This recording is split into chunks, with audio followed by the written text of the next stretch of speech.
LoveLine. LoveLine is meant for an adult audience. LoveLine may contain sexually oriented content. Listener discretion is advised. This is LoveLine. LoveLine. With Adam Carolla and Dr. Drew. Hey everybody, it's LoveLine. This is Dr. Drew. The literal millionaire is off for the night. He'll be back tomorrow. But in his place, we are delighted to have one of our favorite guests on LoveLine, Busy Phillips. Yay. Hey, Busy, how are you? I'm wonderful. Your Thank you. show is Love Inc., which is about matchmaking? A group of matchmakers in New York City, yeah, whose own respective love lives are kind of a mess. Shocking. And so tell us about your character. Well, I play Denise, who is sort of one of the best matchmakers in the business. Here's what your publicist says. An energetic, pragmatic young woman who is skilled at helping her clients find their seemingly unattainable soulmates. Right, yeah. Yet struggles with her inability to find true love. Right. Somebody wrote that. Somebody wrote that. I didn't write that. No, That's she's like the best in the biz, and yet her own love life is a complete disaster because she has this like very clear idea of what makes a good match, which is compatible people with compatible interests, just being compatible. That's her idea. Airs Thursday, September 22nd, 8:30 UPN, right? Right after Everybody Hates Chris. Right. Which we're hoping that... They're hoping it's huge. It's huge. And people remember Busy from more recently White Chicks, and then Freaks and Geeks way back, and then Dawson's Creek. Yes, which you were on. Which we were on. That was fun. It was fun. And you were Busy was good enough to come out at 1 in the morning and come on the show. In the East, they film in North Carolina. And they'd start filming at 6 in the morning, and Adam and I would have to go out every night and broadcast from 1 to 3 in the morning. And Busy and Michelle and Oliver, that's right. The three of you came out. After hitting a bar. And then having to get up at 6 in the morning and broadcast again. That was good times. You guys had to live there for a while. I lived there for 2 years. That's crazy. It was intense. Yeah, you guys Adam hated it there. Oh, yes. I'll never forget. He was mad at me. I know. Every time I've been on the show since, that's all he wants to talk about is how awful Wilmington was. But honestly, he didn't like getting up early. He's like working. Right. He didn't like the work. And unless he's getting paid an obscene amount of money. He got in the car one morning and goes, unless they pay me $50 grand, I'm never coming. I was like, what? Okay, Your Royal Highness. He also had some problem with the food. Like, he wanted better food on set. That was his big thing. That was very Southern, and that he was upset that this one day the guys all got together, all the Teamster guys, and threw everything into a boiler. The pot of fire. What is it? I don't know. It was hellacious, and he got angry about that. Yeah, well, and maybe rightfully so. I don't know. Anything else people can look for you on? No, just Love Inc. Is it? I think it's really great. I came into it sort of in the 11th hour because I was a recast. They had shot the pilot with somebody else, and then they decided to change the direction of the character, as they say. And so I literally got the job, I think, the last week of July, and I started shooting the series in August. Wow, like that's the first cool. week of August. That's great. It was awesome. Is it out here? Yeah. And do you, do you have other films going on? Because you were such a hit in White Chicks. I just imagined that we'd see a lot more of you on film. I would imagine that too, but it doesn't seem to be the case. What is that? I don't know. I mean, films are hard to get, I feel like, and there are a lot of young, funny actresses out there, and I'm just not the first one that they call. So after tonight, they will. This will be it. Right. All right, let's take some calls, right? Yeah. Okay. This is Lila, 19. Hang on a second, Lila. Did you see this airplane land without its crazy? Oh, my God. We were just talking about it on the way over here, my friend and I. It's like, can you imagine the 3.5 hours waiting for the landing? Circling? Well, at least they had... Thinking you might die. They have satellite TV on JetBlue, at least. I know. That's what I was thinking. I'm going to watch a cartoon or something, just get your mind off it. Crazy, right? Or you could watch, like, the live coverage of your plane circling. I don't even think about that. That's what they're all watching. Seriously? Yeah, they're all watching that. How do you know that? They turned it off a half hour before they landed. How do you know that? Because Anderson Cooper told me on CNN. I love Anderson Cooper. He's a great I am guy. obsessed with Anderson He's Cooper. on right now. Oh, Anderson, where are you? He started on this thing called Channel One, which was this like in classroom educational program. And my high school that I went to was one of the high schools that had Channel One, and I have been obsessed with Anderson Cooper since the get go. He was a guest on the show. On this show? Yeah, when he was the host of the Mole. Oh, First right. I season of forgot The Mole. about that. Yeah. He's really worked his way up. This show, yeah. And I'm like, hey, Anderson, I'm Anderson. And he didn't really seem to get it. Oh, hi, Anderson. Because I've done his show a bunch of times out on CNN in New York. And I really like him. He's a he smart was definitely guy. on the show. The best. All right, Lila, 19. Sorry. Okay, 2 quick questions real quick. One, okay, the male G-spot is around, like, the prostate, like the nerves around the prostate, right? Whatever. Okay. Well, I learned that, actually. This is Dr. Drew, right? Yeah. I learned that on your show, so you should know. But how do you reach that? Like, how do you stimulate it? There's a toy. Busy? There is a toy I know about. I don't actually know about it. My friend has one, and he says that he was experimenting with it. And by himself? Yeah, trying to figure it out, and it didn't work for him at all. It's like this really strange looking apparatus. I don't even want to. I don't even care. Okay. Lila, where do you get the idea that this is an important thing to do? No, I don't know. It was just an idea. I don't know, just kind of something new.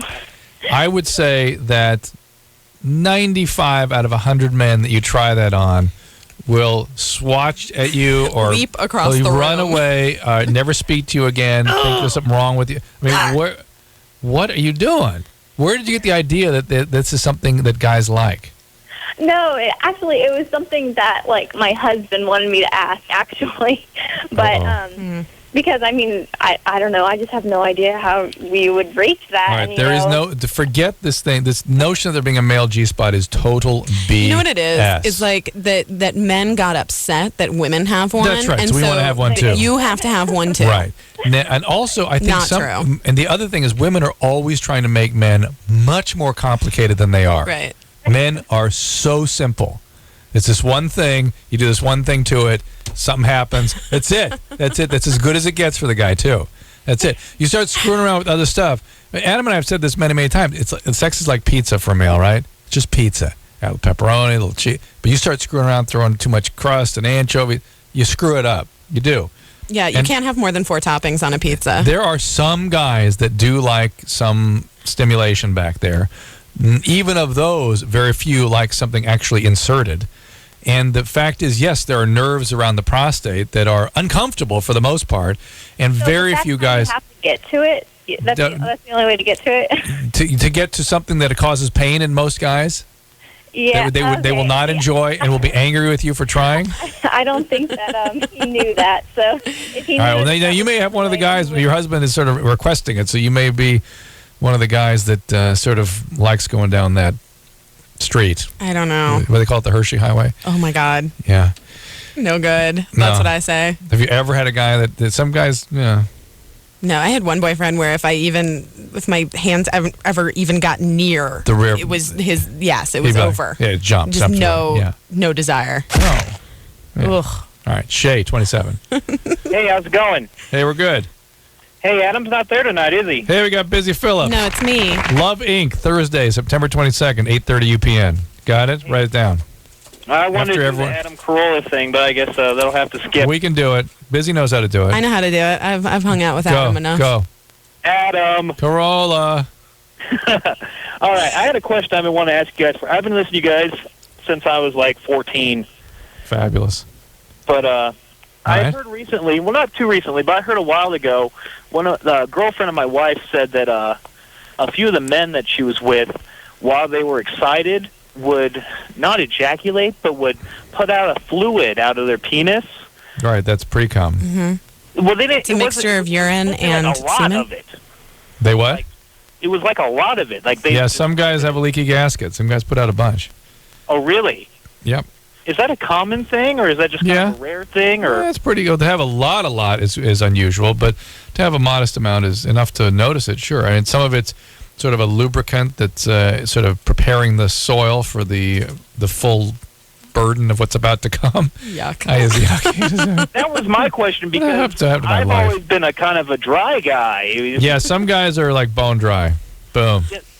Yeah, that's me. That's the reason I was like, I didn't even believe it. Like, they're like, oh, what are you talking about? Yeah. You should be doing this too. And I'm like, what? No. It's not a should with this one. It's just there's a range of what's normal. Here is Wolf 20. Yes, I'm here. Yes, we're here too. Busy Phillips. Hi. Love Inc. Hi, Wolf. How's it going? Great. Go rent White Chicks. Yeah, You'll should love see it. It's awesome. It's hilarious. Just I love will it. definitely do that. I'm sure. I got a question for you, Dr. Drew. Yeah. Basically, I'm kind of in an interesting kind of love triangle thing, I guess. All right, here we go. Yeah, I have an ex-fiance, and she's now married. And she's up in Washington. I'm in California. Her husband's in Arizona. Why is her husband in Arizona? Because we were all, I guess, I'm not going to say why we were all actually there, but They were all at University of Arizona. Yeah, there you go. They're all At students. ASU. That'll work. And basically, he's They're still in in Tucson. school. Her husband, she moved up to Washington, and I'm in California. Get Okay. to it, buddy. Here we go. Ex-girlfriend, a husband, and you. Ex-fiance, actually, Ex-fiance. Oh, right. A Yeah. husband, and and me. Wolf. All right. And She's in Washington, he's in Arizona, and you're in Los Angeles. yeah, it gets even Why are you still communicating with an ex-fiance? because we're like good friends now. Oh. Really Uh-oh. good friends. Uh-oh. Yeah, exactly. Here's the deal. Uh-huh. This ex of yours is a bundle of chaos, right? Oh yeah. Oh, yes. I mean, to maintain this kind of a dance, it's bad times. Yeah. But So what's the problem question? is I'm like head over heels still in love with her. Of course you are. Of course. Wolf, no. Let me I know. paint the. Let me Terrible. fill in the gaps in this story. You're a nice guy. You're a good guy. You were really into her. She cheated. She's chaos. She can't handle a close relationship. She finds a bad guy who, by the way, can't even hang out with her after they're married. He goes Right. back to Arizona. Back to Arizona. That's perfect for her because she doesn't like having people that are too close, but she can keep you dancing around to make herself feel good. So she got you on the line. What are we going to do about it?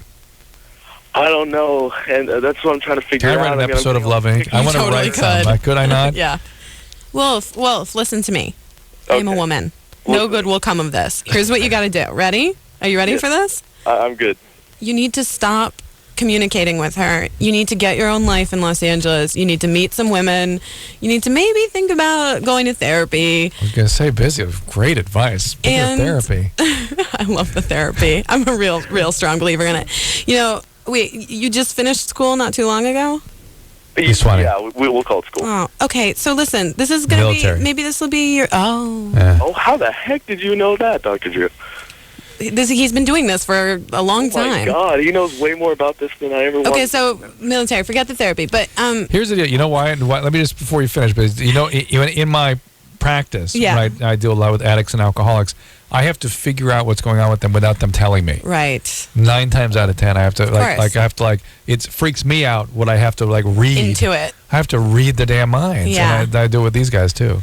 So Wolf, you need to cut off the communication with her and just start working on, you know, your heart's going to be maybe a little broken. You're in love with this girl and she does not want to be with you. Listen to me. She does not want to be with you. And you need to, right. She just wants you there. Yeah, she just wants to have you sort of be around. You need more excitement in your life, Wolf. Go join, seriously, you need more activity. You got too much time on your hands. Yeah, well, where do I go? What do I do? I don't know. You got to do something like find the Peace Corps or something, Iraq. You got way too much time on your hands. I can tell. Take a pottery class. No. Go become a merchant marine. Okay, go somewhere. Get out of here. Seriously. Susie, 30. Hello. Susie? Hello, yes. There we are. Hey, Susie, what's going on? I have a question about female ejaculation. You've come to the right place. We have an expert. Okay. How common is it? I've never read any data. You know what she's asking about? Oh, yeah. Yeah. I've seen So Sex in the that's it. City. Oh, what happened there? The famous female ejaculation episode. It was like a full shot where a girl, it's like Samantha's first lesbian experience. Oh, right. And the woman like gets it in the eye. Nice. Yeah. Good times. Really gross. I haven't seen that one. No. It's more common than you might think. I've not seen any good data on it. It's something that the entire time I've been doing this show, I still find that people don't like talking about it. Women seem to feel embarrassed by it. They often keep it to themselves and feel there's something wrong with them. Only in the last year or two has there sort of been a sort of more common lingo about it and willingness to discuss it. And did you have that experience where you felt like there was something wrong with you and you kept it quiet? Yes. Yeah, but and now I'm single again, and I'm wondering, if the next guy I'm with is going to think, oh my God, is this normal or gross? Or, no. Hey, hold on. Busy, what do you think? How do you think guys are going to react? I don't know. I don't think they should think it was gross. I think most guys initially are going to really like it. Because it means that they did their job. Right. And it's a really strong indicator. And the more you make him feel like this just happened with him, the more he's going to like it. That's a great strategy. But then you're going to have to deal with the fact that it will lose its novelty with time. And you get a towel. And then you figure something out. Yeah, you work something out. But you're concerned about it being initially a problem.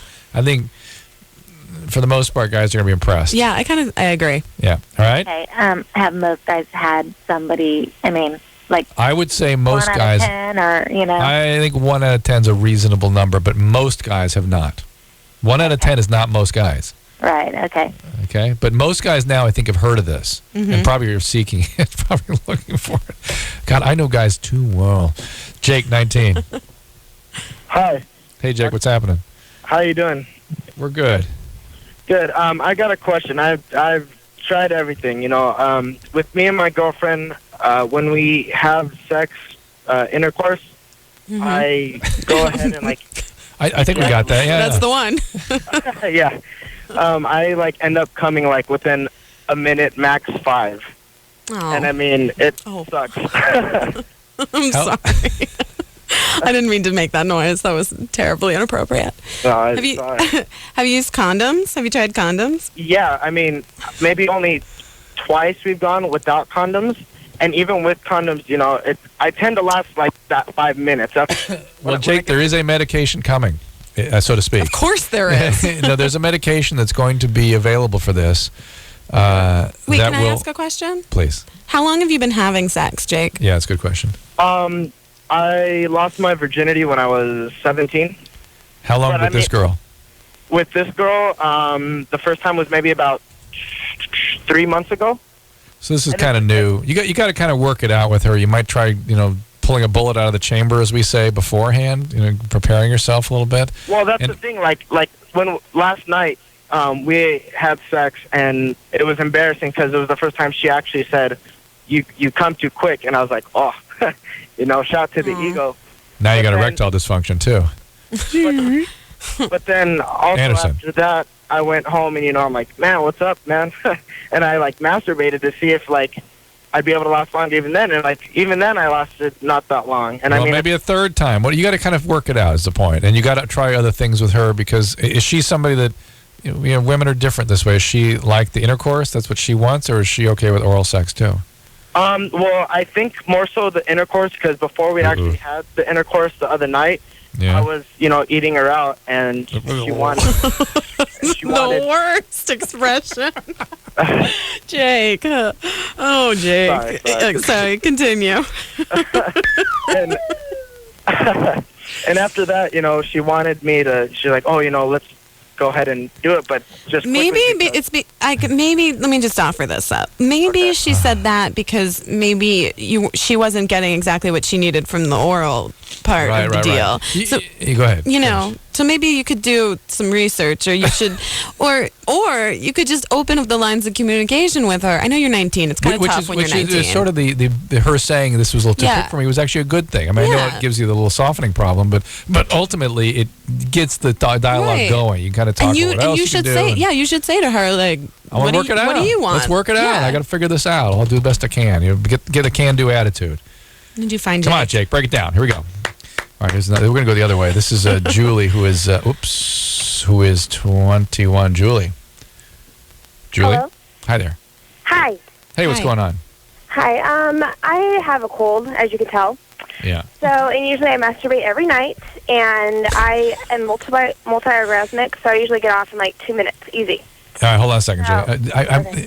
Just particularly interesting night, Busy. Yeah. You attract quite an interesting. I've always sort of felt that, and now I can see that it's actually It must true. be that Love Inc. show, Thursday, 22nd of September, 8:30 p.m. Anyway, Julie, go ahead. So you're multi-orgasmic. Yeah. You masturbate every night. You come quickly. Yeah. And? With a vibrator. And so I was taking NyQuil, and so I went to go masturbate, and it was taking like a really, really long time. And then you fell asleep? No, I didn't fall asleep, but it took a really long time, and I was wondering if it was because of the medicine. Like, is it absolutely. medicine? Yes, it certainly can do that. It can go either way, actually. Some women get a little easier that way. Sometimes it gets more difficult. Really? Yeah, that whole really biology. weird. That whole biology is very complex, person to person, both men and women, and you have that unique multi-orgasmic version of the female, which is you don't. That's made in the laboratory. That's a genetic thing. Okay. And so your biology is sensitive to various things. You found something here. There are probably things out there that will make it even easier for you. May even make it happen spontaneously. Caffeine. Oh, well, Busy's got I don't know. Busy. Yeah, I don't know how you know, but I just guessed. Try caffeine. Yeah. The opposite of NyQuil. No, well, the NyQuil's got a stimulant in it. Oh. Yeah. It did happen, and then it kind of did it in slow motion. It was actually very interesting.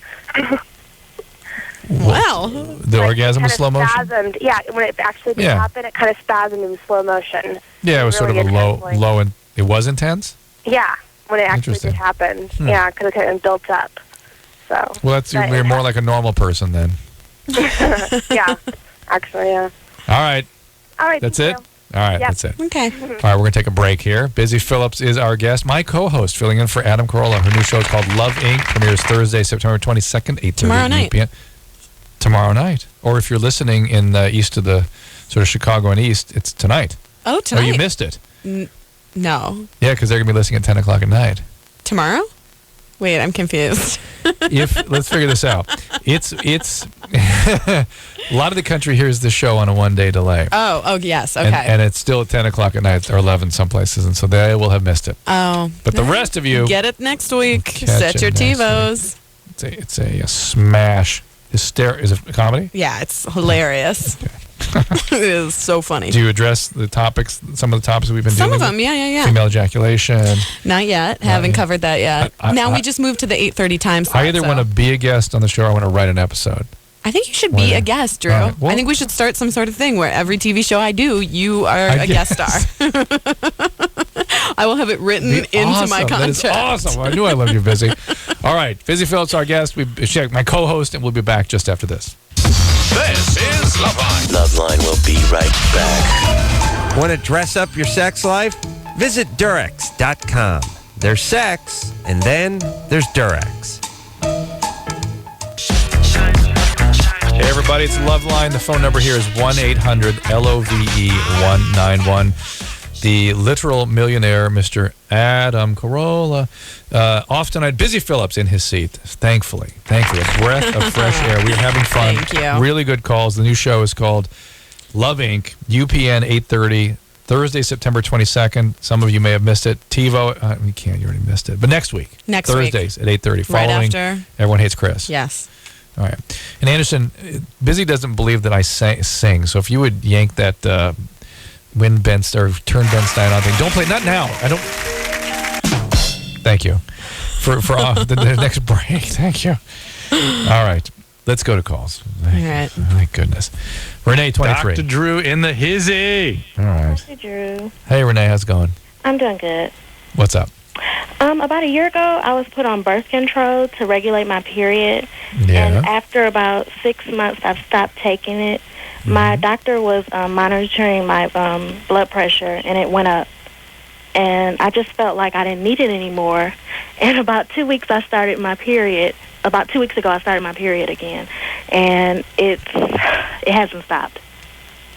It's very common to be there to be a lot of irregularities in your period when you stop the pill. There can be excessive bleeding. There can be missed periods. There can be mid-cycle bleeding. So that does not trouble me at all. Okay, but the thing is, I'm obese, and it worries me a lot because I think I was on my period for almost 2 months. Well, obesity causes excess levels of circulating estrogen. The adipose tissue, the fat tissue, produces estrogen, and that suppresses your ovarian cycling, so that causes all that estrogen to build up the lining of the uterus. Okay. And when you do get on the pill, you bleed a lot when you come off it. Well, I was wondering, is there anything besides taking birth control that I can do to regulate it? I can't think of anything offhand. What's wrong with the birth control pill? Why? Why'd you stop that? Blood pressure. My blood pressure had went up. And they think it was for sure the pill? Yeah, I was having it monitored, and my doctor said it didn't go up too much, and that she wasn't worried. I would focus. Well, yes, there are things you can do regularly. You can lose weight, exercise, all that good stuff. See a dietitian. You can think about bypass. There's gastric bypass surgeries, or these Phobie pouches and things that are really good. And if you really have health-related problems where your obesity is starting to interfere with your safety, and that's the time to consider things like that. This is a JR who's 30. Hello, Busy Phillips. I've been a fan of yours ever since I first saw you. I think on guest starring on Undeclared.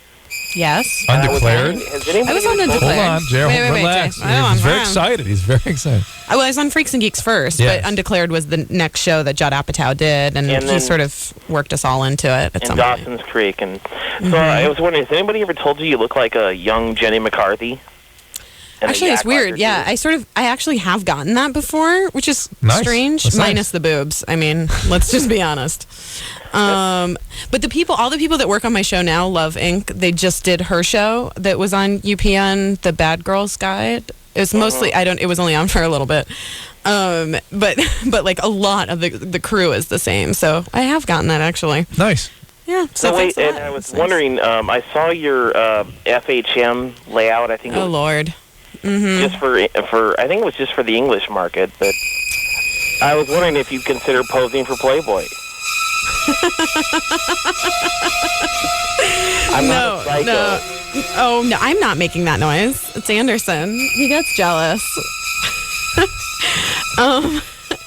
No, I wouldn't. It was I didn't really like doing the Maxim that I did, honestly. Why? Because you don't like how it turned out? No, it looks great. It's they're really hot pictures. It's hot. Oh, I know. Jared, what do you do for a living? I'm a teacher. Oh, that's nice. Molding You're freaking me out. The children's minds. Why? Teachers can't like hot women? Oh. What do you teach? Huh? What do you Elementary. teach? Oh my. Well, no, you can't. Just it's what you do with it and about it that troubles us. It was just one of those things where somebody had told me that it would be really good for me to show me in a different light because I'd sort of played all of these like harsh characters to do one of these things, and sort of goes against everything that I am. I mean, you know me. Right. I'm not that girl. Well, but you can. I don't know. Couldn't hoit. The feminist in me couldn't. Did they let you say anything about it? Were you quoted as, Like in the article, I think that the article comes off pretty great. He was trying to get me to reveal some sort of personal sexual fantasy type things. They always want those quotes. And they really didn't get them from me. I think I was smarter than most of the girls he talks to. Nicole, 24. I have no doubt about that. Well. Nicole? Hi, yeah. Hey, what's up? Not much. I've been married for 4 years. I'm 24 years old. 4 months. And I was a virgin when I got married, and my husband and I have basically not been able to have sex. Why? I guess it's me. I just kind of like freeze up and everything every time we're, getting close, and then he's not able to penetrate. So is it because you have pain when he tries to penetrate? Well, there is pain, but it's not. I don't think that's what's... Or are you so clamped down that he actually physically can't? Yeah, pretty much. Nicole, you're going to have to be real direct with me about this. So you have sort of spasm and anxiety, and he can't sort of maneuver things, right? Yeah, exactly. Okay. How many times have you tried? Well, we've been married for 4 months several times, and like 10 10, 15, 20, 30 All times. right. Anything else we should know about you? Were you sexually abused growing up or physically Not abused? that I know of. I mean, there's nothing that I can Why? Was it a religious decision to hold off? Yeah, it was. And are you still freaked out about sexuality? Not, I mean, I don't feel like I am, but, like, for example, when I went to the gynecologist, I figured, like, maybe I could go and get the whole pap smear or whatever examination done. Right. That would kind of, help me alleviate anxiety. And when they basically came to do it, they couldn't. And, the gynecologist tried to get in just with a finger or something. And, I got really emotional and just couldn't go on with the whole thing. Uh-oh. Is that what you do with your husband? Not so much anymore. Like he's tried to take the pressure off of me, and we are intimate and everything. Just there's no actual intercourse, basically. My instinct is that something must have happened to you, because or like serious religious, like if you're oppressed in your household, like sexually oppressed, like where she was abused with all the threats of hell and damnation and stuff. And there's no threats of not in my family at least. I don't get any sort of thing like that, and my parents are pretty, I come from a middle. Nicole, can I ask you a question? Sure. Your choice to wait to have sex when you were married, was that, will you just explain your choice really, briefly? Like, was it because you wanted it to be special, or was it because you were afraid? You were afraid the whole time? Because I was afraid. I mean, I've been intimate with other guys, not to the point of intercourse or anything, but have done like oral sex and everything like that. All right. So here's what and this relationship is good. You're happy with the marriage and stuff. Yeah, absolutely. All right, you're going to have to kind of work it in. You're going to have to give it a little time, work at it diligently, relax, don't get so focused and freaked out about it being able to happen or not happen. Just kind of enjoy the intimacy. If you are unable to, there may be some anti-anxiety medication that could be available to you, a psychiatrist or even a primary doctor, just to kind of help you over the hump, so to speak. Is it unhealthy to suggest a glass of wine? Well, that's similar to that's reasonable also. Just something a way to relax about this. And I have a feeling that once you have gotten through the initial experience, you're going to have tendency towards this vaginismus, and there are sort of graduated cylinders, all kinds of crazy interventions out there for you. I don't think you're going to need all that, because you sound like you're kind of okay with things. You're freaked out. You're having panic over this one thing. Once you get through that, I keep wanting to say over the hump, I think you're going to be okay. Wowie. Damon, 19, you bring him out busy. I know. Busy Phillips, Hey, UPN, Thursday, September 22nd, 8:30, after Everyone Hates Chris. Damon, 19. Yeah. Hi, guys. Hi. I was just wondering, I think that maybe I'm having a problem with sex. Not so much a problem, just I think that I'm overly addicted to just intercourse. Before my girlfriend, I first started dating, I used to masturbate constantly, like 7 There we go. That's what I was sort of going for. The average 19-year-old doesn't have access to addictive quantities of intercourse. Well, you know what I'm saying, usually a 17-year-old male sex addict, 19-year-old is masturbating a lot. Mm-hmm. Well, okay. I used to do it like 7-8 times a day. Right. Okay. So there was already evidence of at least compulsivity. What's the matter? Is it a little That's light? outrageous. A little light. And were you sexually abused growing up? No. Are you an alcoholic or addict? No. 8 times a day. And bipolar disorder? No. Huh. Okay. Turning over all the cards. Give me what do you think it is? I think. Well, honestly, I don't know. I've been exposed to sex at a very there you go. age. Well, that's sexual trauma. Yeah. Either seeing people have sex or looking at pornography, that kind of stuff. That kind of wires you up in a certain way that can predispose to compulsivity around sexuality. If you then also have an addictive trait or biology, then it can really get some rocket fuel behind it. Yeah. So, anyway, okay. So if you want to do something about that, Damon, you're 19. It's a little young to head over to SA. It's going to be tough to you to sort of process on that level. You could get a psychiatrist or therapist who has some experience with dealing with this, but ultimately, most people, when they treat these kinds of disorders, they use a 12-step process. And what happens here, this is actually really the beginning of your addiction. That what's coming next is you'll get into weirder stuff and need more levels of stimulation and start getting into dangerous things. There will be consequences down the line, and hopefully you'll do something to interrupt that process before it gets out of control. This is Martha, who's 29. Hello? Martha, can you get me, hang on a second, Martha, can you get me that textbook in there, but it's a reconstructive surgery in there? Because she has a question about penis reconstructions. I'm going to make Busy vomit. Oh, no. Go ahead, Martha. Okay, my son, he's 7, and his penis looks like a doorbell, basically. It's, I guess, more inside his body. And I was wondering, because when I asked the doctor, he basically says because he's overweight. Is he? Oh, I'm sure he is, but he's not. He's about 130 pounds. How old is he? How old is he? He's 7. That seems huge. That's what I... No, he's not huge. He's 7 years... How tall is he? Yeah. I'm 29. No. How tall is he, Martha? Oh, I don't know how tall he is. Oh, Martha, you're 29. Average height. He's a little bit taller than everybody else. Are you a Mormon? No. This is how they create a penis out of the forearm. Oh, for people that want penises attached, women that want to become men. Transgendered. Have you seen that preview for the show, Transgendered USA or whatever? No, what is that? What is it called? It's going to be on Trio or Sundance Channel. It's about co-eds who are transgendered. It's a beautiful thing. College. Would that be his only option? It won't come out like... well, first of all, I think 7-year-olds often have little nubs.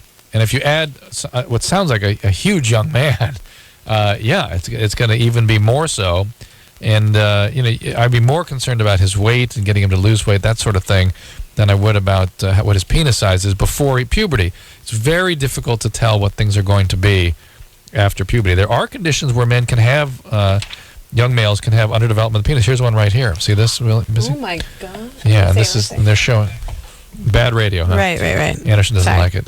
And this is where they can reconstruct it and sort of extend things, see where they're putting surgeries in there and stuff. And after puberty, if he still has got an issue, there are things that can be done. They can basically cut the tendon that attaches the penis to the pelvic bone, and that kind of stretches things out. They actually hang weights from the penis to help stretch it out. People have often asked us if that works, but I've only seen it work in connection with the operation. And they can add girth too. They basically peeled. I was actually scrubbed in on this surgery. Can I just ask, is when your kid is 7 years old, is that a little too young to be worried about the size of his penis? The whole thing freaks me out with Martha not knowing how tall he is, and the kid being huge, but her not thinking he's huge. 130 pounds. 13-year-old kids are 130 pounds. My kids are, you know what I mean? Right. And then worrying about the doorbell penis is a little bit much. Give the kid a break. He's 13. Speaking of break. Yes. Time for us to take a break. All right. I'm going to make you listen to my singing during the Okay, I'm excited. to prove to you that I can do that. I believe you. Busy Phillips is the co-host tonight. She's Denise Johnson, an energetic, pragmatic young woman Pragmatic. What did I say? Pragmatic. I don't know what you said, but I just love that word. She struggles with her inability to find true love yet. You can check it out at www.upn.com. It's a UPN show called Love Inc. It starts tomorrow night, September 22nd, 8:30 UPN, and we will be right back. Thank you for calling LoveLine. Your call will be answered in the order it seems interesting. Call LoveLine. Call 1-800-LOVE-191.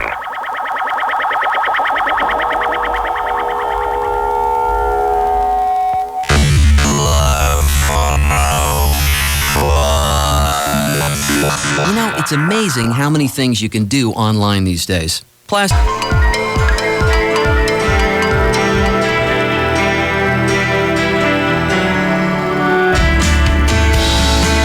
LoveLine, 1-800-LOVE-191. Busy Phillips in the studio in place of Adam Carolla helping me out tonight. Yay. The new show is Love Inc. Thursdays, 8:30 UPN. It's really funny. What we got here. Interesting. A bunch of interesting calls. Benjamin, 28. Hey, Dr. Drew, thanks for taking my call. Our pleasure. I had a question for you. Had non-Hodgkin's lymphoma. Oh, boy. It started testicular cancer about 5 years ago. Say that again. You had testicular cancer first? Yes. And then, or you had lymphoma in the testes. Well, it was testicular cancer that spread to my lymph nodes. What does that have to do with non-Hodgkin's lymphoma? That's a different disease. Is it? Well, that's what it was. It might be Hodgkin's lymphoma, but basically I had cancer in my lymph nodes and my testicle. All right. And I had a pretty major operation, and they took out my lymph nodes. And ever since then, I've been unable to ejaculate and expel cum from my body. And my question is, first off, like, biologically, why, when they remove my lymph nodes, does that affect the cum expelling from my body? And secondly, it's kind of like you bring out this poetic nature in people. I know, it's really interesting. You mean the lymph nodes in your groin? Well, kind of in my stomach area, in your abdomen, and in my groin area. Well, it's probably nothing to do with the lymph nodes. They must have done something else. They maybe clipped a nerve or something when they were in there operating, because it's a big operation to clean out all those nodes. And it was an 8.5 pound tumor that they removed. It was the size of a football, and I'm a pretty small guy. So. Oh my gosh. Awful. Yeah. And did you have chemo also? You must. Yeah, I had chemo. It was bleomycin and cisplatin and something else. All right, so that's all testicular cancer type of intervention. I mean, that's probably just testicular cancer, and that can screw up your sex drive and your ejaculatory function too. You probably have something called retrograde ejaculation. Yeah, it empties into my bladder. Yeah. Right, which is just an abnormality of sort of the valve, basically. And then you pee it out later. Mm-hmm. Isn't that nice? There was a guy in college who swore that he could push a certain spot. push a certain spot and then redirect it and then pee it out later. He can do that. But that's not a birth control method if anybody's thinking about trying that. No, he used it so that he could masturbate anywhere and not have to. That's right. That's what these guys do. You don't need that. Wait, do you still have the same sensation though? Yeah. The feeling's exactly the same and everything. It's just there's no mess involved. You basically have Lance. Kind of great. You have Lance Armstrong's illness, basically. Yeah, basically. Is there basically? I guess. And my second question was, my chances for having a kid are pretty much zero. Right. Usually they have you store some sperm beforehand. They didn't offer you that.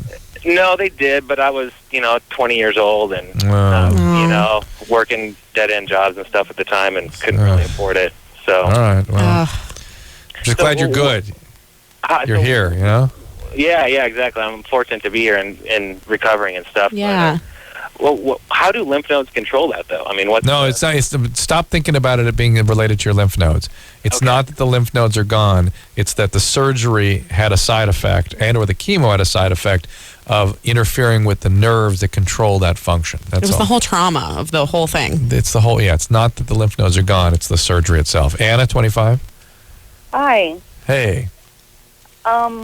I have I think it's a very interesting situation. I had some neighbors move in across like the little cul-de-sac in my apartment community I think it was in January, maybe late December. But I became pretty good friends with the guy, and his girlfriend has always been kind of like just this hag, But how do you actually feel about her, though? Is she a nice person? Is she delightful? Is that the kind of word you'd use, or just hag? No, hag. Hag. Okay. She's a hag. All right. Hag. I mean, I didn't have any designs on him or anything, and I just kind of thought, oh well, I'm younger than her. Okay, so now you guys have slept together, and what happened? No. We did make out a couple months ago, but we didn't okay, all right. Anna, what is your question? Well, what is your question? I found out on Monday that this girl is my half sister by my father. And you're from Kentucky, right across. No, the funny thing is I was conceived and born in Tucson, Arizona. Oh, well, that explains everything. And if we play that damn banjo music, if there were ever a call. I know, for real. Thank you. Her accent's not nearly thick enough. Okay, so the hag is your half sister, and now you feel guilty about making out with her boyfriend? No. In the cul-de-sac across the street? That's the thing. That is so distracting, Anderson. Thank you. All right, we just have a few seconds here, Cannon. Can we wrap this up, or do we need to get into this in deeper detail? What's the deal? What's the story? Well, the funny thing is my dad had, well, I say dad, but I mean sperm donor. Yes, yes. So he left a trail, and she's part of the hag is part of the trail. Here's the deal, Anna. Just stay away from these people, for God's sakes. You owe her nothing. You probably never known her your whole life. As you said, Dad's just been a sperm donor. Yes, you're related. Yes, please be respectful. Please stay out of the chaos, more importantly. Stop making out with the neighbor across the cul-de-sac. For God's sakes. For God's sakes. Oh, my God. All right, 1-800-LOVE-191. I'm disgusted with everybody tonight. Busy. I don't know what it is. It's not me. I blame. It's of course not it's me. you. We never get. Oh well, maybe we do. 1-800-LOVE-191. Busy Phillips. UPN 8:30 Thursday night. That's the show. Love Inc. And we'll be back. All right, guys. Here's the deal. Dateline. You're looking to hook up, sick of wasting time with the wrong person? Dateline. One call's all you need to make. Call the Dateline. 877-889-DATE. Call the Dateline. LoveLine will be right back. LoveLine will be right back.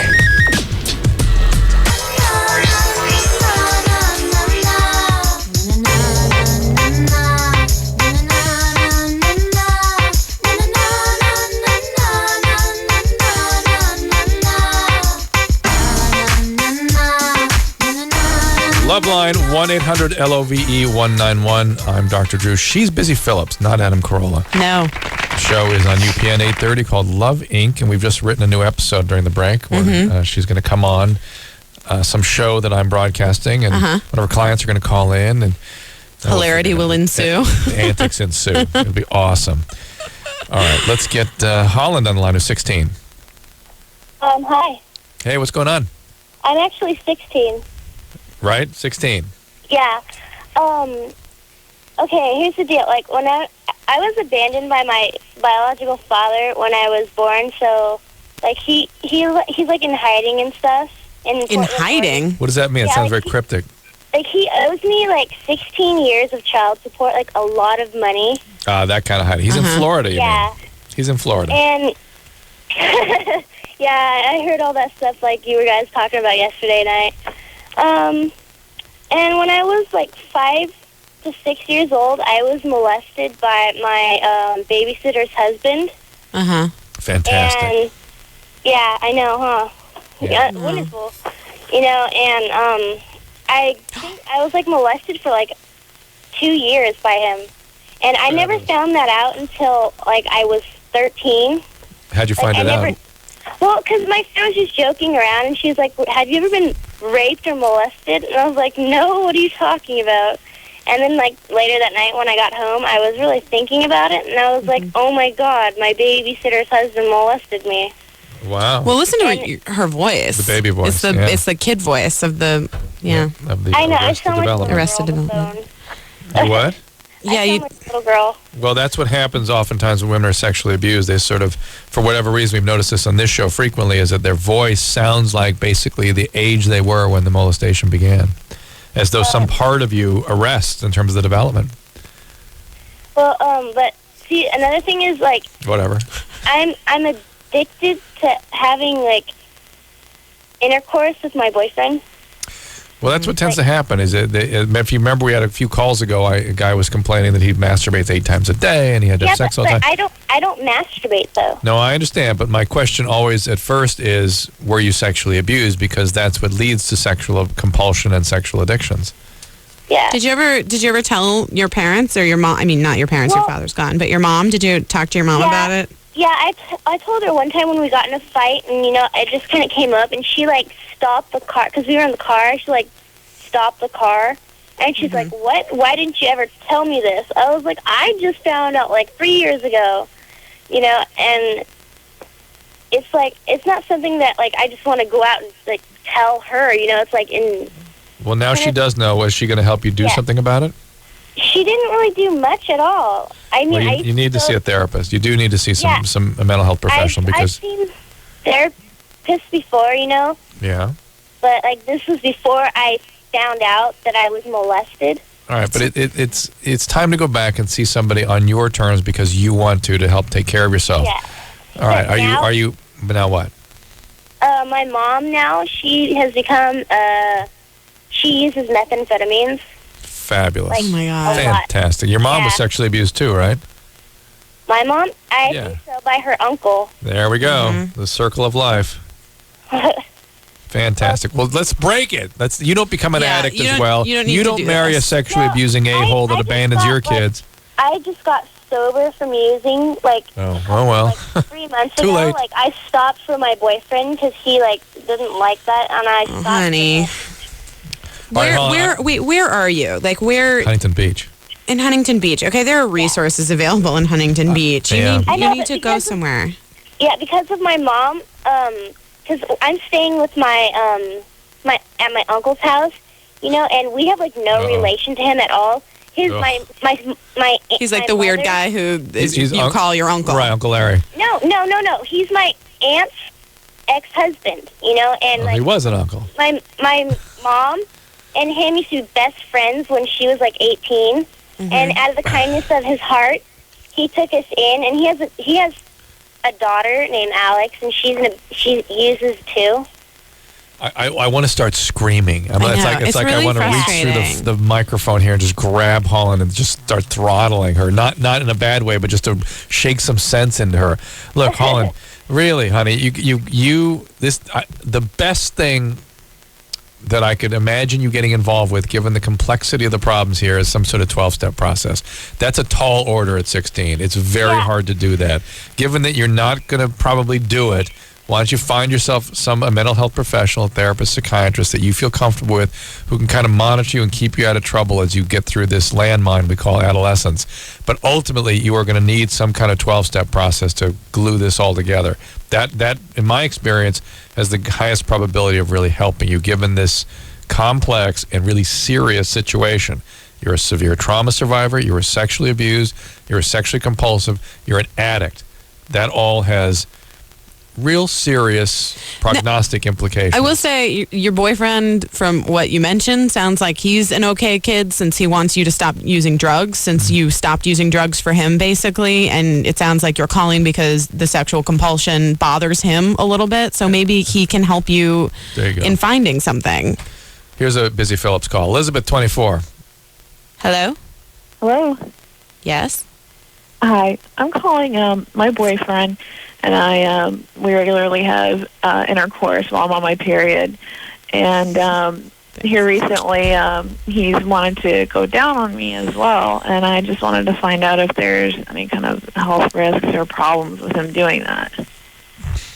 I'm going to go ahead and say no. I would agree. I'm going to say that is the correct answer. Yeah. So it's fine. If he's into it. Whatever. He's one in a million. He's a bold man. He's a keeper. Boldly go. Enjoy. Good time. You're monogamous? Yes. And you're healthy? Yes. Good times. All right? Enjoy it. Okay, great. Thank you. There you go. Might want to keep, just for his sake, for his pleasure, keep something sort of in there that's absorptive, maybe? You know what I mean? A towel? No, I mean something, a tampon, maybe. Interesting proposition. See, in my imagination of the scenario that she was describing, I thought it was just full on, he was into it. He wants that. He wants the full action. Yeah. Now, I think guys are just sort of good to go whenever, and they're not going to let anything get in the way. Requesting or wanting to give your girlfriend oral sex while she has her period is an intense order. Here's the deal. He just wants to be involved sexually with her whenever, whatever. Oh, that's sweet. And you could do him the favor of, now here's the problem with the tampon, and some women have trouble orgasming with something's inside at all. And so it could make it difficult for her. Whatever. Good times. Adam, 20. Hi, is that me? Okay. Yeah, it's you. Yeah, my girlfriend, she was accepted as a suicide girl. And, what does that mean? A suicide girl are these girls that are online, right? Yeah. And they pose naked? Yeah, And they're like tattooed and pierced and like hot? Yeah, well, my girlfriend's not tattooed or pierced, but she is hot. Well, that's great. Good for you. I mean, good girl, and she wants to do things in life. And I'm very afraid that if she goes ahead and does this, it's gonna hurt her down the line. Yes, and agreed. I don't know. I'm debating whether I should threaten with breaking up with her to get her to. If she's hell bent on this, Adam, it ultimatums. means something. Yeah, but ultimatums generally don't work anyway. You know, they just don't. And it'll just piss her off that you're trying to tell her what to do. That's the way she'll see it. I think that if you want to pose the thing to her as, you know, I care about you and your future, and I don't want you to, you know, be haunted by this, like I am haunted by the Maxim that I posed for. Here we go. 4 years ago. Was that long ago? Yeah, it was like a really long time ago. And how do you feel about it? I don't know. Well, regretful, angry, it's kind of embarrassed. Cool. No, it's kind of cool. You like it. But you know, but with what I do, it's okay. I'm not going to be a teacher. You know, like kids aren't going to bring those pictures in. I knew a girl, Adam. I was friends with a girl, and I don't know if she's going to be listening, but she was a high school teacher, and she also was accepted by the Suicide Girls. What is the Suicide Girl? It's like a big thing online, right? Right. It's like a big website thing, and now they have like an album. Are they just people sort of pin up things? Yeah, they're like, and they do the modern day pinup. That's what the girls are supposed to be. Is the modern. But they're like. Pinup. They're regular girls. I mean, they're not like, it's maybe like a version of Perfect 10. And a lot of times it's not completely naked, is it? No, sometimes it's not. It's meant to be artistic, and I just, you know. It's cute. But I mean, but anyway, this girl that I was friends with, she was a high school teacher, and she almost posed for the Suicide Girls until I think it was her boyfriend was like, "Are you kidding? You think those kids aren't going to find it and bring it in?" Right. And if she's hell bent on doing this and really won't listen to reason, that means something else. You know what I mean? Right. That suggests that they got a little chaos going here, and I don't know why or what's up. Or with maybe her. she just thinks it would be cool to like have some sexy pictures of herself, which I think can be totally healthy. But you know, maybe just because you did it, bitch. You know, I said, hey, I'll go do that. You know, that's cool with me. You seem like a nice guy. Listen, Adam, nice guys finish last. No, you know what you should do. I think you should just say to her, just voice your concerns, and at the end of the day, she's going to do what she's going to do, and it'll either be a train wreck or it won't. Okay. You know what I mean? Right.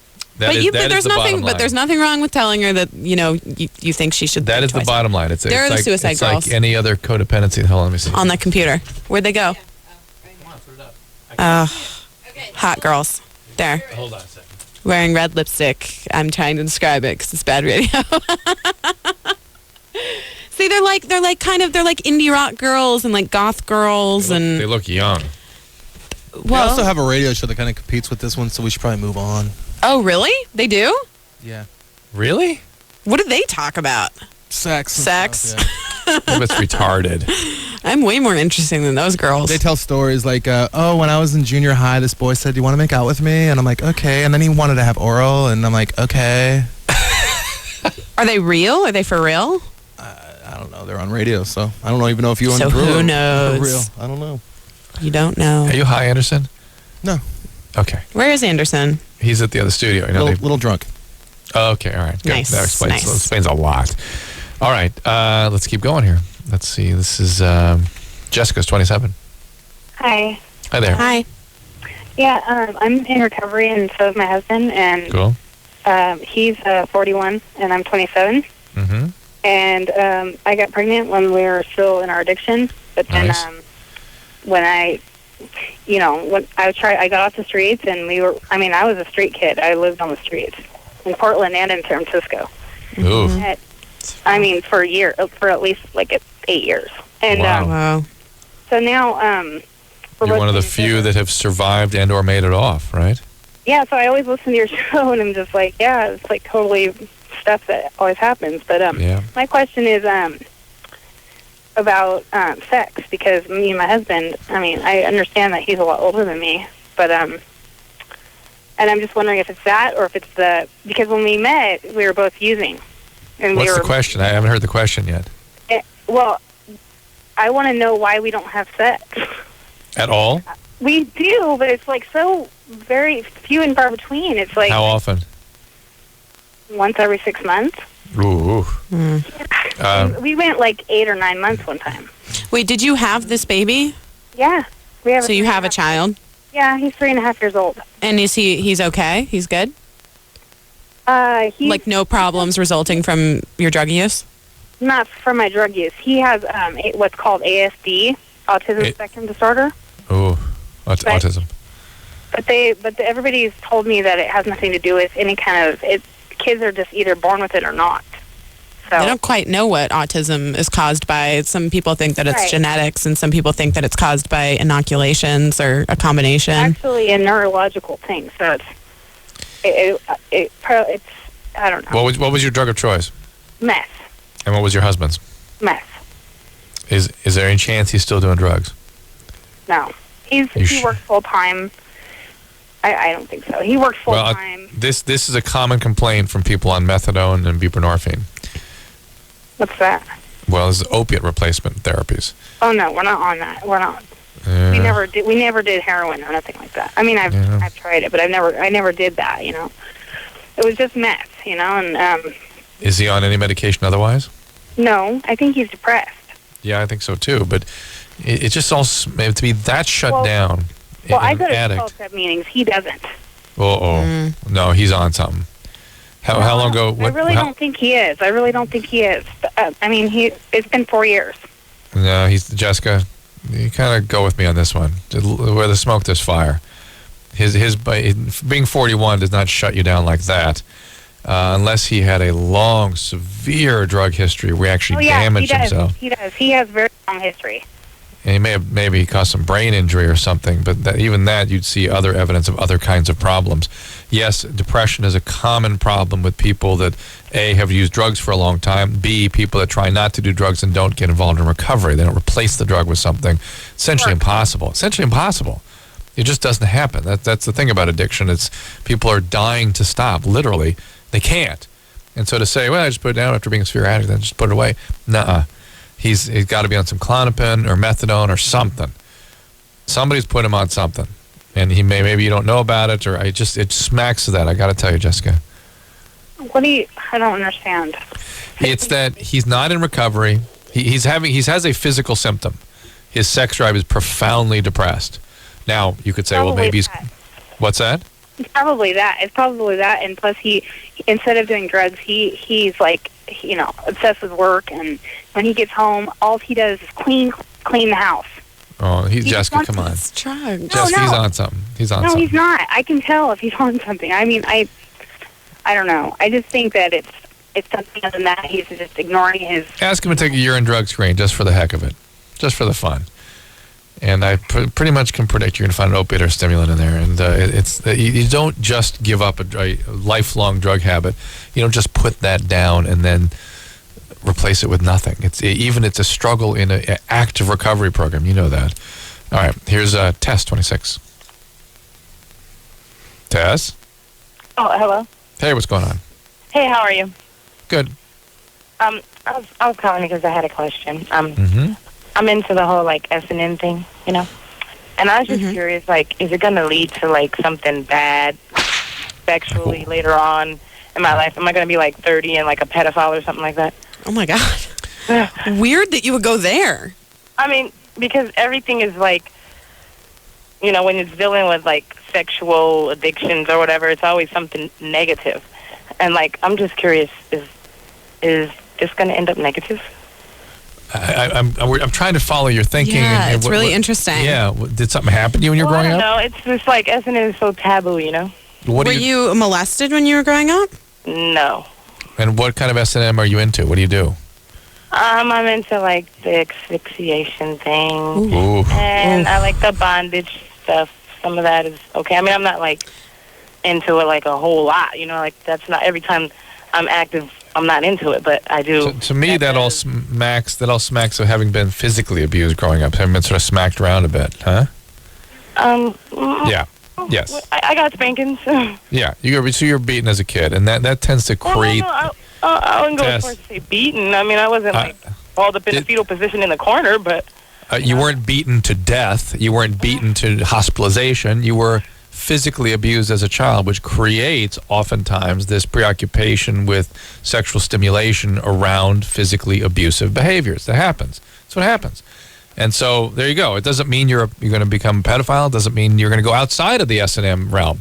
It does mean that your sort of sexuality is tied up with this fetish, and it's hard to be intimate with somebody when you're just into all the fetishistic stuff. And it's best in terms of your relationship not to go too far down that path, because that becomes all about that then, and it sort of distances yourself from the relationship.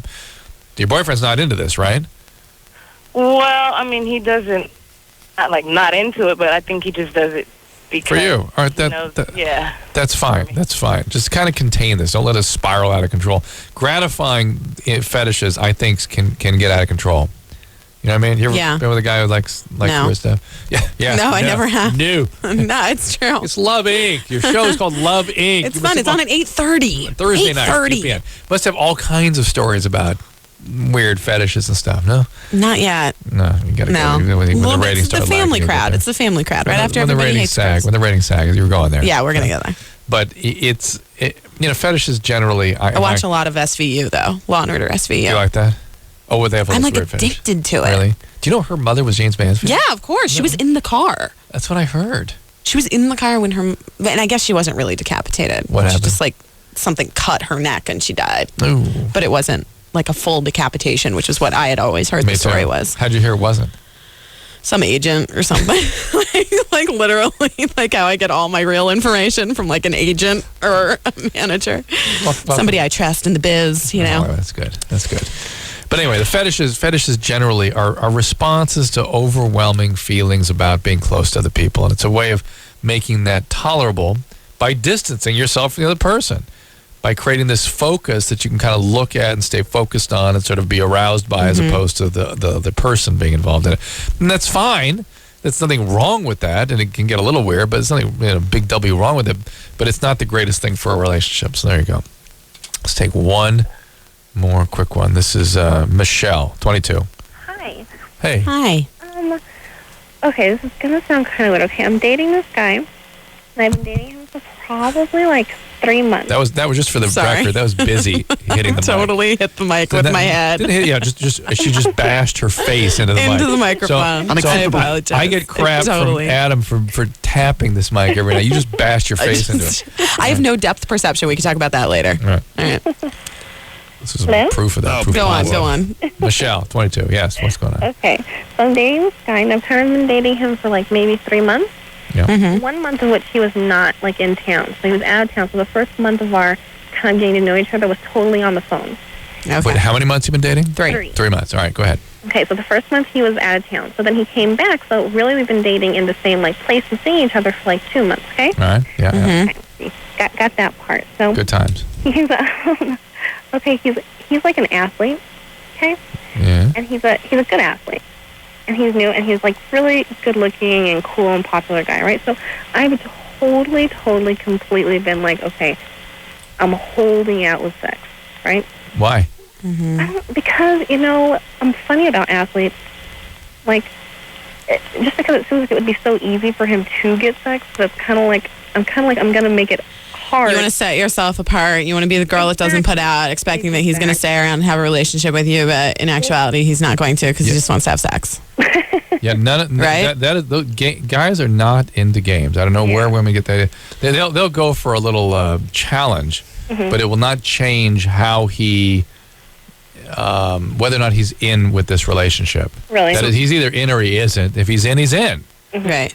So what's happened now? Okay, so it's been, I don't know, a little over 2 months, I guess, that we've been dating. We do a lot of stuff. We go to movies, we go to dinner, we go to lunch, we do all kinds of stuff. Right. So, he's in.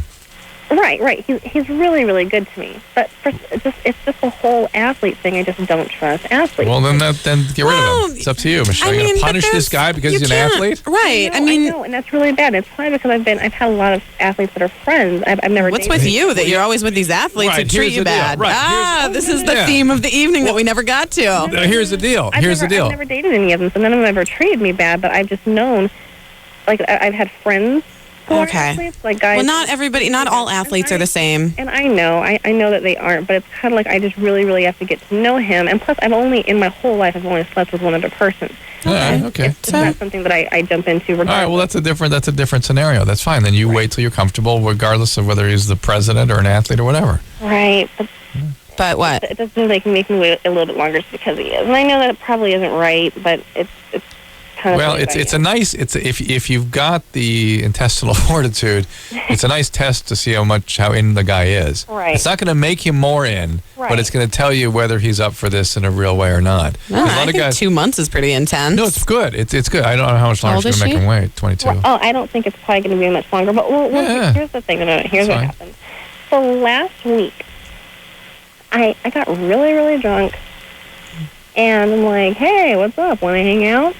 And ended up having sex. With the athlete guy. Yeah, with the athlete. So what has this call been about so far?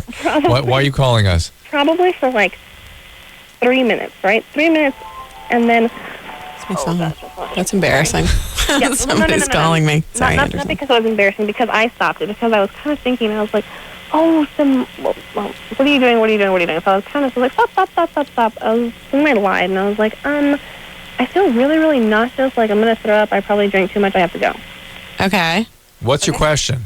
So I jumped up and left. So I still, as of now, I don't really want to have sex. So I'm wondering, can I go back to the not having sex, even though I... You can. It's going to freak him out because the male brain doesn't work like that. Kind of mean. Whatever you're doing is kind of mean. Yes, I agree with you, Busy. It's like weird, and I don't understand what the purpose is, and I don't understand what you're talking about athletes for. This is just weird and mean. Cheers. I agree. Like, it's kind of weird and It's manipulative. like weird and manipulative, but it like doesn't really make any sense. If she'd had some weird history with athletes, I would maybe understand, but then it turns out she doesn't have a weird history with athletes. Yeah. She's just being mean for kind of like no reason. Yeah. And then she like calls the guy over because she's horny and drunk and has sex with him for 3 minutes and then kicks him out. Yeah, agreed. Yeah, weird. It's time to really get it going and get on with this relationship. Like, either do it or don't. Speaking of getting on, we got to go to break. The phone number here is 1-800-LOVE-191. Busy Phillips is my co-host, Hi. and we're taking a little break. Be right back. If you need help, call LoveLine. 1-800-LOVE-191.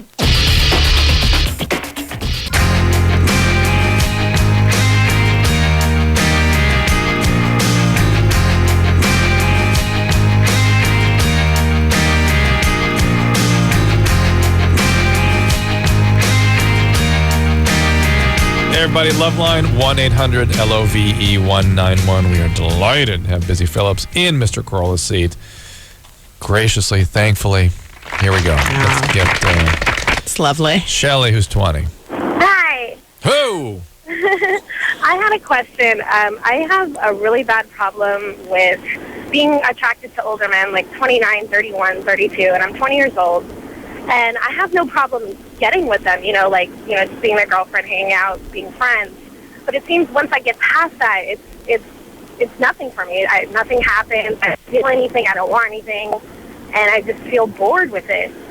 So you have intense attraction after the conquest, or once the relationship is established, you get quickly bored. Yeah, and I don't know if it's bored, or I don't know if it's like fear of going further.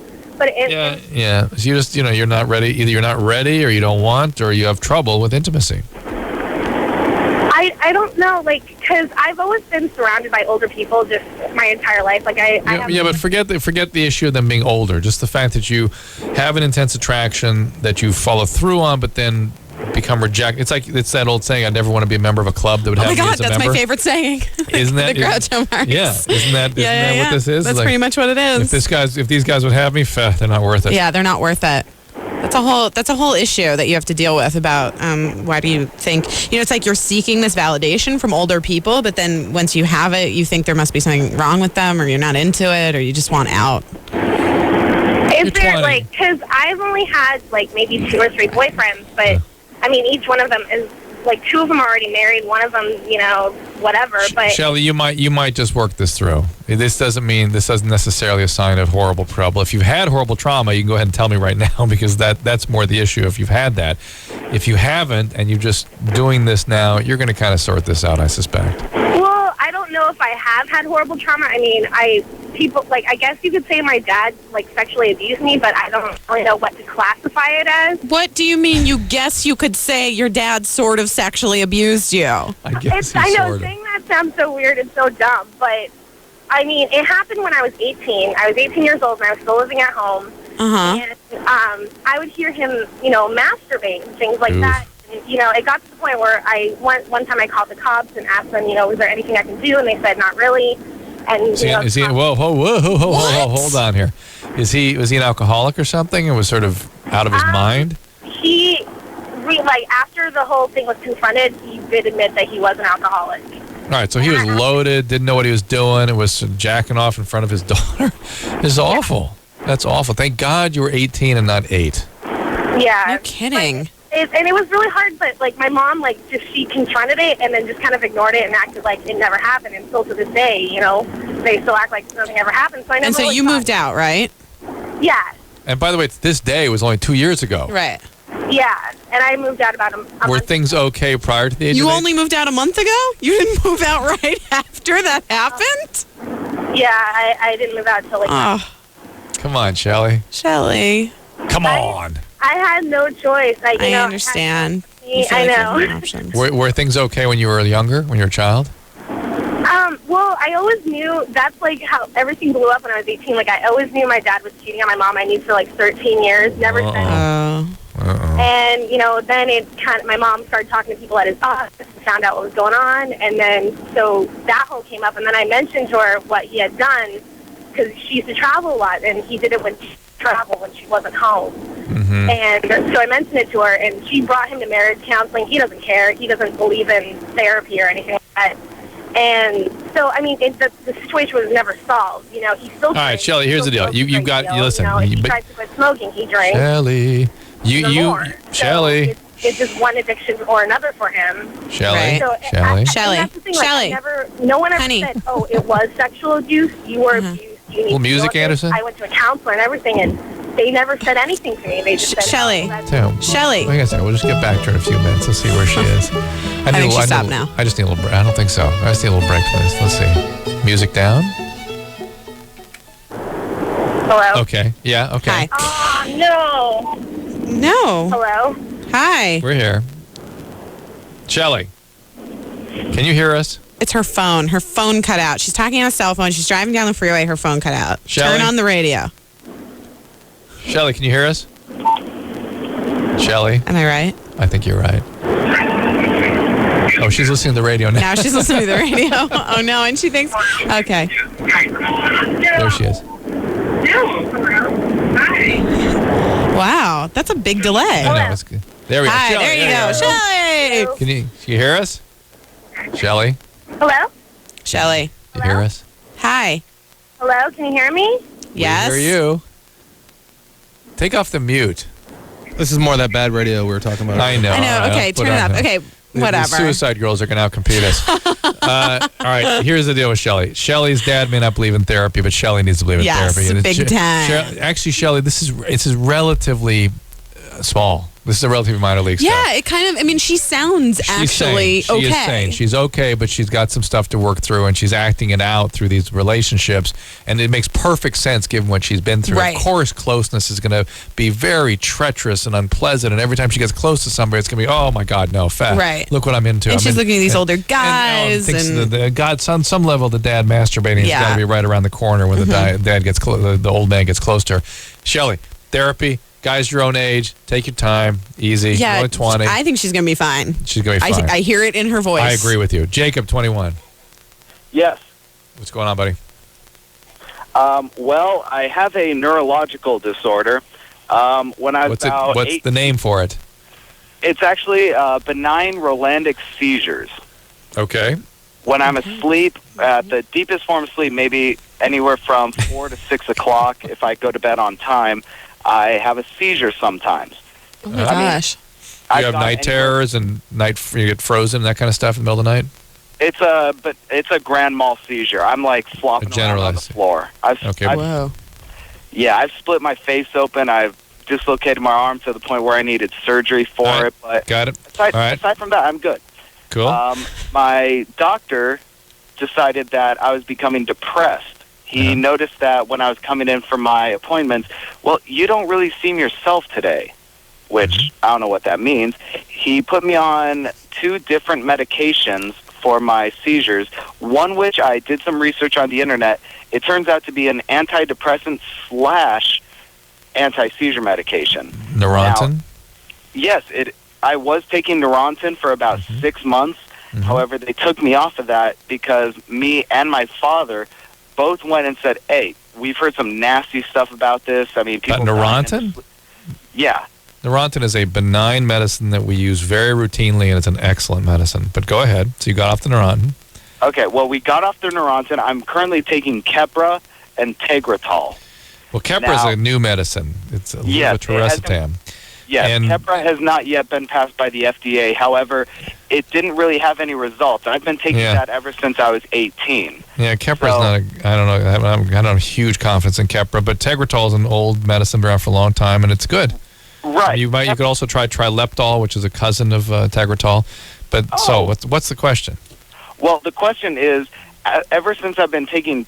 I was taking Keppra for the longest time. My doctor noticed that it wasn't doing anything, and she also decided that, well, you're not really acting like yourself. So she put me on Tegretol as well, and me and my father, once again, doing our research through the internet through what we both believe to be excellent resources. Jacob, I'm sorry?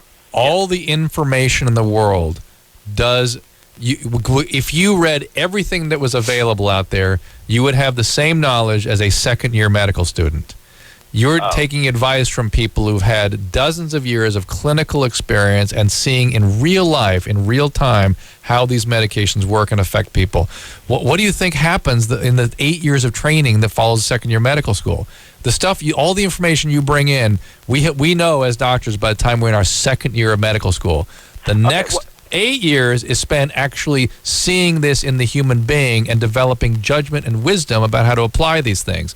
All your research is coming in and telling the doctor the sky is blue. The reason why direct-to-consumer marketing of prescription medication is so awful. Because it's fine to have patients informed and stuff, but to think that puts you in a position to make good judgments about extremely complex situations is fallacy. Believe me, why would we keep training after the second year? Because all the information is in our head. Drew, he's really anti-Tegretol. He's really. I don't know where he's he's really going. against it. Let's take another quick call. This is Jay, who's 25. Jay. Hey, how you doing? You have a question for Busy? Yeah. All right, here we go. Go. Okay. Hey, I can't seem to hold a relationship for more than a couple of months, and I keep being told that it's because of my job. What do you do? I'm a security contractor, so I'm gone a lot. What does a security contractor do? Security for VIPs in the Middle East. Interesting. So you go... That's intense. You go away overseas? Yeah. Well, it must be hard. I mean, what do you... I'm getting frustrated by people I don't today. know. But I want to know about the job. I don't care about the relationships. Go ahead. So this is really interesting. So it's kind of like a high-risk job that you put yourself in? Yeah, it's pretty much the same. I was in the Marine Corps for a long time, and then I got out and tried college, whatever. It sucked, and I just decided to do this because I do the same job I did while I was in, but now I get paid appropriately. Right. But I meet girls, and like, oh, well, that's really cool, whatever, and then I leave for, 2, 3, 4, 6 months, and I come back, and they're like, I can't deal with this. Well, yeah, it's hard. Okay, first of all, you're just starting to date someone, then you leave for 6 months. And secondly, you're going to like a war-torn part of the world where you might get killed. I mean, let's just be honest. They don't want to get attached to I don't want to get attached to the guy who's going to go get killed. My curiosity and frustration, because I'm feeling that way, why is this a mystery to you? I mean, it's like really... You're gone for 6 months with no relationship. But I mean, like, where I'm coming you should start. Well, not a lot of. You should like Christina Amanpour or whatever. You should be like some hot reporters, VIP security in the Middle East, and start some like hot torrid love affair with like a middle-aged reporter woman from CNN. That would be. That's where you need to look. That's Busy's advice. That's the advice. That's Busy's advice. Find somebody who's on TV overseas and have some kind of illicit, bizarre affair with her. That, like, or him. Make it even really weird. Because they will have the bond of being in this place together. But here's the deal with Jay. There's no mystery. Here's the deal. Jay. Other people exist. Other people have feelings. That's my advice to you, Jay. That this mystery about how someone could not wait for you for 6 months. I don't get it. We went on 2 dates. She seemed really into me, and then I went to the Middle East for 6 months. I came back. She was with some other guy. And I understand with some people, just sort of contending with other people's feelings, and the fact that they have feelings is mysterious and difficult. And Jay's one of those guys. Jay, look, you got a great job. That's excellent. Stay with that. But yeah, it sounds like it's really good for you. Relationships have certain needs. See, buddy. And women kind of know what a relationship needs. Instinctively, they know it. Jay, you don't know it. and go ahead and follow their lead. And if you want to have a relationship, follow what they tell you is necessary in order for their relationship to develop. How old was Jay, by the way? 25. And he's young. 25, yeah, so he's going to go have this like cool career and they have great stories. It's good. It's all He'll good. Be fine. We're only talking to good, fun, cool people tonight who are going to have great lives once they get over there. Just crap. All right, this is LoveLine, 1-800-LOVE-191. Busy Phillips in here for Adam Carolla. The show's Love, Inc., Thursdays, 8:30 UPN, and we will be right back. 1-800-LOVE-191. LoveLine. LoveLine with Adam Carolla and Dr. Drew. We'll be right back.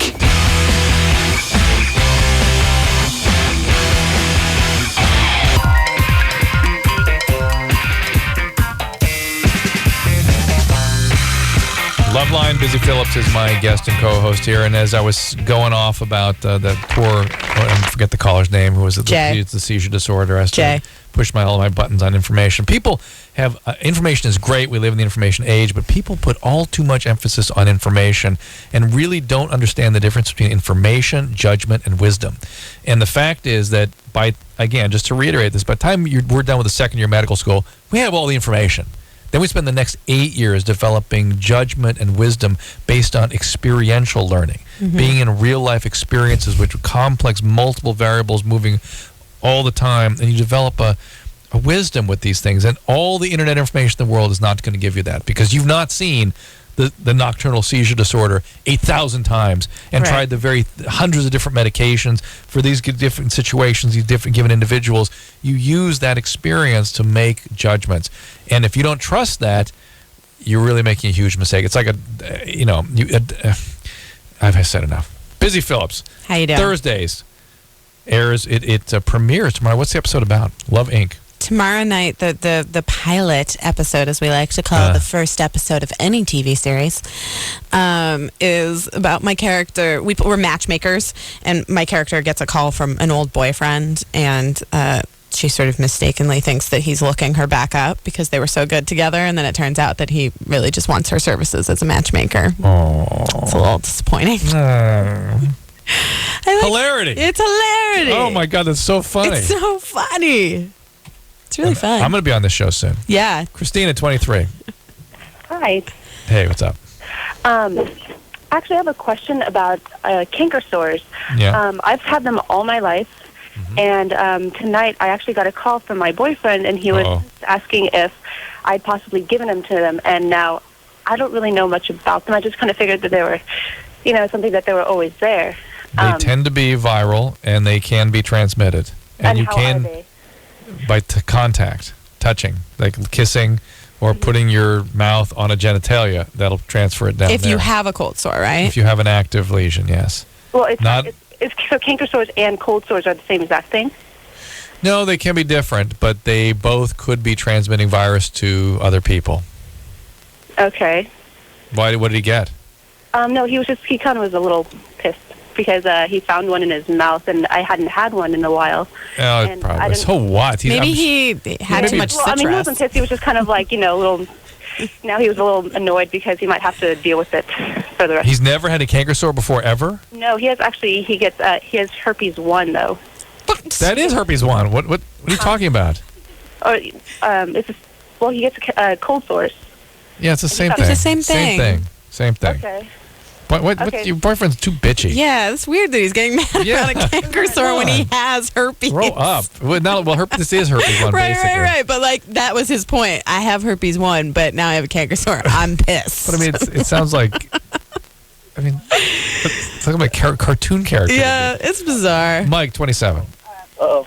Here we are. Uh-oh. Coco. He's talking to his dog. Mike. Yeah, sorry, I'm here. Who's Coco? Oh, that's Coco right there. What kind of dog is Coco? That was Anderson. On the street. What? All right, you there? Coco was running in the street? Yeah, he was about to. We just got home and opened the gate. No, that's the dog. That's Anderson. No, but one of them is the dog, right, Anderson? It's all him. What kind of dog is Coco? I have no idea. Magic of radio. All right, Just a little mutt. Oh, okay. Are you a Mormon? I love your dog. What? What's that? What's your question? Are you a Mormon? My question is, I've been taking this drug called Tramadol, okay, and I'm actually kind of addicted to it. Been taking it for about 6 or 7 months now. Right, it's an opiate. Don't make a mistake about it. It's an opiate. I've had to What's treat. it for? It's for pain, but I've had to treat a lot of addiction to that drug. And it is almost impossible for me to get off. Well, it's an opiate. I started with like 3 or 4 a day. I'm up to about 10 to 15. I tried to quit cold turkey for about 4 days, and it was hell. What does he have to do? Go to rehab? Yeah, you got to go to treatment. Yes. Do I? Yes. Yes. It's an opiate. It's the same thing as Vicodin. Don't you watch? No, you don't watch Oprah and Dr. Phil when they have those like the mom. I know. Okay, you roll your eyes, Dr. Phil. The bane of your existence, I'm sure. No. Actually, I'm beginning to sound more like... I've realized that's all you can do through media is just go, get over it, stop doing that. But when they deal with addiction, it is excruciating for me because the lack of sophistication and the potential harm they're doing with it is really problematic. Okay, but anyway. The only way I'm going to be able to get off of it is if I go to treatment then. Yeah, it's an opiate, and I don't believe, there are people that you could try doing an outpatient detox. There's a medication called Subutex or Suboxone that is actually pretty good for outpatient detoxes, but if you are actually a genuine opiate addict and not just dependent on this drug, you won't be able to stay stopped. You will start going again. So you can try the outpatient detox, but my expectation would be that you're going to need to come inpatient somewhere because I've never seen opiate addiction successfully treated as an outpatient, if that's what you have. You certainly have dependency, that's why you have withdrawal, but most merely dependent individuals have no difficulty getting off these drugs. It's the dependent addict that really suffers with this. Okay, so I'm going to ask you a question now. How do people get addicted to drugs when they start taking them for pain? How do they keep getting their prescriptions refilled? Because every time I've had an operation or something, it's like a limited refill. I know. The doctor's not paying attention, or they go to multiple doctors. And that happens a lot. Okay. Busy Phillips is in here. It's been a great show with her. Thanks. We're still going to come back in after the commercial. The show is Love Inc. It'll be on Thursday nights, 8:30 UPN, and we'll be right back. All right, guys, here's the deal. Looking to hook up? Call the Dateline. Sick of wasting time with the wrong person? Call the Dateline. One call's all you need to make. Call the Dateline. 1-877-889-DATE. If you need help, call LoveLine. 1-800-LOVE-191.